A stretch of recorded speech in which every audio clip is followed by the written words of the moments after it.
સ્વાધ્યાય 3.3 નીચેના સુરેખ સમીકરણ યુગ્મનો ઉકેલ લોપની રીતે શોધો। અહીં આપણને બે સમીકરણ આપેલા છે 3x - 5y - 4 = 0 અને 9x = 2y + 7। તો આવા સમીકરણો આપણે પહેલા તો લખી દઈએ કે 3x - 5y - 4 = 0 અને 9x બરાબર કેટલા તો 2y + 7। હવે આ સમીકરણોને પહેલા તો વ્યવસ્થિત ગોઠવણી કરવી પડશે। અહીં જોઈ છે કે -4 છે બરાબરની સામે લઈશું એટલે 4 મળશે। એ સમીકરણ મળશે 3x - 5y = 4 અને 2y છે એ બરાબરની જમણી બાજુ એને અંદર લઈશું એટલે આપણે સમીકરણ મળશે 9x - 2y = 7। તો આવા સમીકરણોમાંથી આવા સમીકરણ બનાવવું પડે। હવે આપણે શું કરવાના છે, સહગુણકો સરખા કરવાના છે x અથવા y ના, તો જ આપણને લોપ થશે, યા તો સરવાળો અથવા તો બાદબાકી। તો જોઈ શકાય છે કે તો સમીકરણ જે 4 છે એમાં 9x છે અને અહીં 3x છે। તો સમીકરણ 3 ને શું કરીશું, આપણે 3 વડે ગુણીશું એટલે 9x થઈ જશે। તો સમીકરણ 3 ને 3 વડે ગુણતા અને સમીકરણ 4 ને કેટલા વડે, તો કે 1 વડે, એટલે જે સમીકરણ છે એ જ મળશે, બરાબર ને। તો સમીકરણ 3 ને 3 વડે ગુણાકાર હોય એટલે કે કૌંસમાં 3x - 5y બરાબર અહીં કેટલા હતા 4 હતા, એના 3 વડે ગુણ્યા એટલે 3 × 4 તો 3 × 9x ઓછા 3 × 5 = 15y બરાબર 3 × 4 = 12। આ સમીકરણ 3 પરથી આપણને પાંચમું મળ્યું અને જે ચોથું હતું એ આમનું આમ લખીશું એટલે 1 વડે ગુણ્યું એટલે જે કોઈ ફેરફાર થતો નથી, જે આપણું છઠ્ઠું સમીકરણ બનશે 9x - 2y = 7।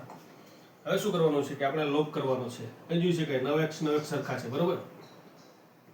તો સમીકરણ શું કરીશું કે 6 માંથી 5 ને બાદ કરીશું, એ પાછળનું કારણ છે। એમ કે આમ તો 5 માંથી 6 બાદ કરીએ એટલે 12 - 7 એટલે 5 મળે, પણ અહીં આપણે કંઈક વ્યવસ્થિત પદ મળે એના માટે શું કરીશું કે જે 6 માંથી 5 ને બાદ કરીશું। તો સમીકરણ 6 ના ડાબી બાજુના પદો તો કે 9x - 2y ઓછા 5 ના 9x - 15y બરાબર 7 - 12 કેટલા 7 - 12, આ કાળજી રાખવાની છે।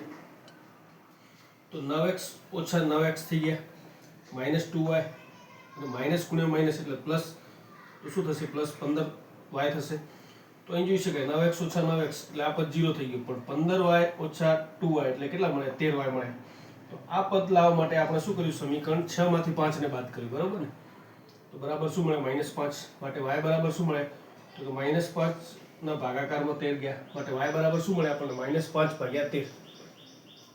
તો હવે આ કિંમત છે એ આપણે સમીકરણ 5 માં મૂકીએ તો સમીકરણ 5 માં y બરાબર -5/13 મૂકતા તો સમીકરણ 5 શું હતું 9x - 15y, તો શું કર્યું y ની જગ્યાએ શું મૂક્યા તો કે -5/13 બરાબર 12। માઇનસ ગુણ્યા માઇનસ પ્લસ થઈ જશે, 15 × 5 એટલે 75 થશે। તો આપણને પદ મળશે 9x + 75/13 બરાબર 12। 75/13 છે એ બરાબરની સામે જશે એટલે માઇનસ થશે એટલે 12 - 75/13 થશે। હવે અહીં શું કર્યું કે 13 નો 12 સાથેનો ગુણાકાર એટલે કે લસા લીધો, 13 × 12 કરે એટલે 156 થયા। અહીં જોઈ શકાય છે આ ગુણાકાર 156 - 75 કરે એટલે આપણને શું મળે 81 મળે, માટે 9x બરાબર શું મળે 81/13। 81 એટલે 9 × 9 અને x ના ગુણાકારના પદ છે ભાગાકારમાં જાય એટલે શું થશે, તો અહીંયા આવશે તો 9 9 કેન્સલ થશે અને શું વધશે 9/13 માટે x બરાબર શું મળે 9/13।